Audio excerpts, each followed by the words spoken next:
Here we are, our destination. Does not look like much. Sand, rocky soil, and an occasional tree. Not exactly a landscape many dwarves would be excited to call their home, but this is undoubtedly the place.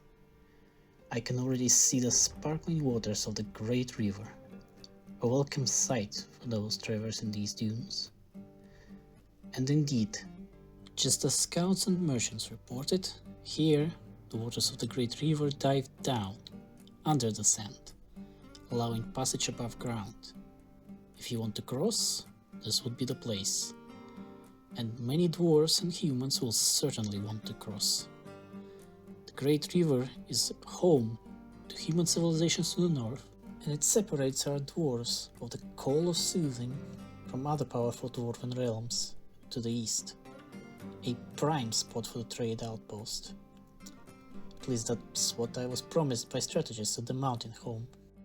But now is no longer a time to debate that. Time to get to work. I hate work. The faster we start, the faster we'll be done.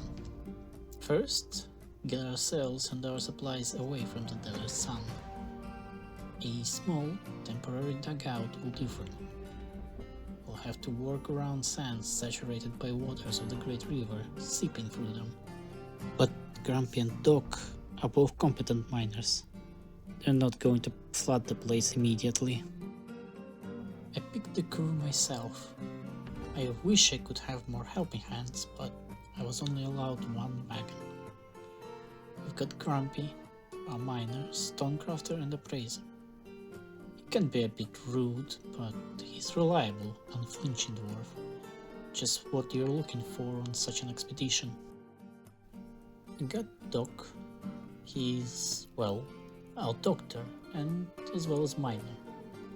A humble dwarf, however often distracted.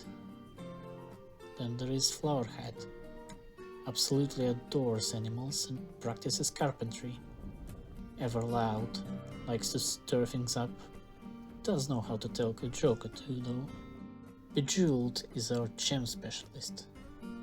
No dwarven expedition ever leaves without one. She also works with wood. Interesting combination. A sociable and helpful lass, but a bit self-centered. Hammer and Cleaver are responsible for our food. Cleaver is a romantic. Just don't try to tell her how to do her job. Hammer is the only dwarf in this expedition who is skilled with a weapon and brought some gear. And he is certainly a dwarf at arms at heart. And of course there is me, Boyd, the one chosen by the mountain home to lead this expedition.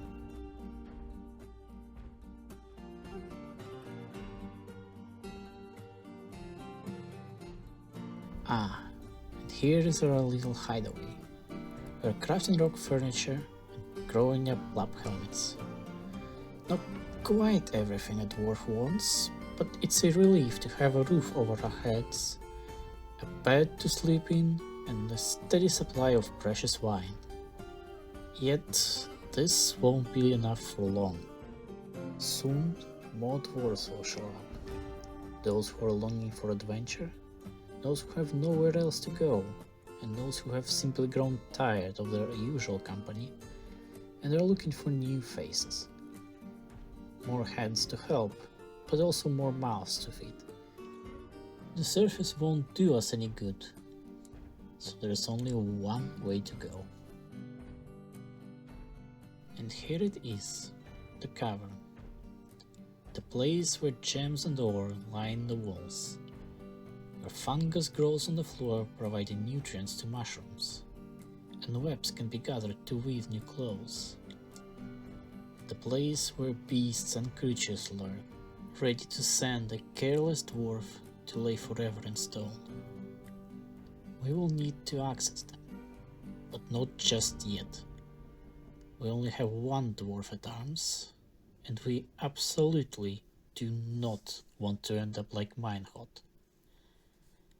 The entrance to the caverns will remain sealed for the time being. But now we can plan our deeper fort. Doc and Grumpy are working tirelessly to dig out their new home from claystone. The top floor of the fort will be just on the edge of the ceilings of the cavern. This will give us plenty of space to work with, and access to some secluded parts of the caves. This is where we will gather to sing songs and drink booze. A rather humble tavern. Our crew took to calling it the Bronze Candies. Ah, that candy shop at the mountain home is still in the Cleaver's heart, I see.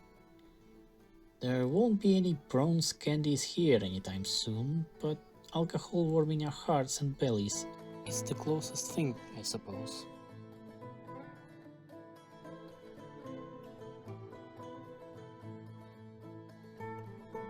Oh, and here they are, before even our first trade caravan from the mountain home. 9 migrants. Well, they're going to have to help us make this into a proper home. Otherwise the cold claystone floor will serve as their bed for now. Alright, line up. Name yourselves and your professions. A woodcutter, an animal dissector, a weaver, a fish dissector, metalsmith, and armorer. That will come in handy. And oh, a miner. We'll get to work. There's a ton of work here for you. As for children, do your chores and watch the big dwarfs work. Okay? You'll need to pick up some of those skills at some point. Below the top floor, where drink and industry flow, there's an arc, or the floor of the cavern. We will nestle our bedrooms in there. Should be quite stable. Each dwarf gets a bed, a coffer, and a cabinet. That will be enough, and what's all of that ruckus?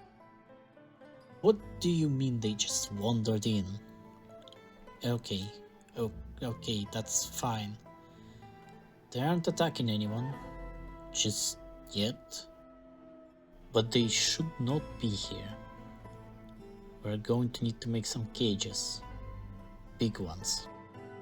And of course, just as all this trouble unfolds, the caravan from the mountain home arrives. What timing. Now I have to explain to our liaison why we have a bunch of giant camels running around the fort. Grumpy, get to the depot. Bejeweled got some gems that we found as we were constructing our fort, so we should have some available for trade. The diplomat Logan tells us that just to the south more forts were founded along the Great River. They have it a lot easier though, they aren't in a desert. I asked for bronze bars and more wood next year. Raw materials are sorely needed. Logan, in turn, explained that Mountain Home requires shields and blocks. Some sort of large construction going on, I guess. Grumpy reports that the trading has gone well. For our gems, we managed to buy some tin bars, plenty of leather, cloth, and some tools, and most importantly, cages. Right in time to drop some giant camels. We installed the cage traps in the bedrooms, where the camels found themselves fleeing to. One by one, they were trapped. And of course, here comes the starry-eyed Flowerhead, asking me to let her train and study the beasts. These beasts are very adapted to the desert and will likely be truly wonderful to have around. Fine. Go ahead.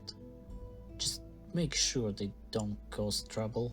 Oh, and while I was distracted with the whole camel business, more dwarves arrived. We didn't even get to finish our bedrooms, now we have to expand them. I should not complain. More hands is more hands. News reaches me as I enter the Bronze Candies. Apparently, a dwarf, who we took to calling Sparky for her moody outbursts, has occupied a stonecrafter workshop, and, after working like a possessed mad dwarf, made quite a spectacular dolomite crown. I've heard of things like that before. Dwarves falling into a strange mood and making a masterpiece they won't ever again replicate. Sparky herself arrived in the fort in the first wave with 2 children in tow. She's quite the character, but a skilled dwarf nonetheless. I told Flowerhead to make sure the camels didn't cause any trouble. And yet they did. Despite her assurances that the camels were given into training, one of them snapped and killed a dwarf. Her name was Dodok. A doctor, if I to believe the lists made when the new folks arrive. Quite the loss. Doctors are a valuable profession. Right. Slaughter the camels. What? We should leave some? I know they're valuable, but we can't just let them chomp at dwarves, Flowerhead. Fine.